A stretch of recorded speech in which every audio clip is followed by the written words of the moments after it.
Salut à tous, nous allons classer ensemble les saisons de Ninjago de la pire à la meilleure. En top 15, nous avons la saison 11. Saison trop longue pour ce qu'elle raconte. Les méchants manquent d'impact et le spinjitzu interdit aurait pu être bien plus impressionnant. En top 14, nous avons la saison 7. Le concept du temps est très intéressant. Mais les antagonistes sont oubliables et l'histoire devient vite confuse. En top 13, nous avons la saison 2. Saison importante, mais remplie d'épisodes inutiles à mon goût. L'œil progresse trop vite et le rythme de la saison est trop inégal. En top 12, nous avons la saison 6. Nadakan est un excellent méchant et l'un des plus redoutables. Mais la fin annule toute la saison et frustre beaucoup de fans. En top 11, nous avons la saison 8. Ambiance sombre réussie, mais le changement de design et le début lent divisent. Elle reste néanmoins super cool. On entre dans le top 10 avec la saison 15. Saison vraiment épique, avec beaucoup de fans divertis. Mais beaucoup de choses en même temps, ce qui rend l'histoire bâclée. En top 9, nous avons la saison 3. Saison marquante, grâce au sacrifice de Zane, mais le retour de l'Overlord manque d'originalité.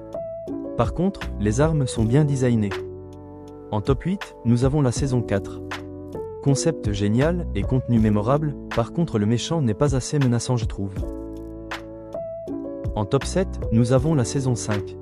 Moro est l'un des meilleurs antagonistes, ce qui rend la saison intense.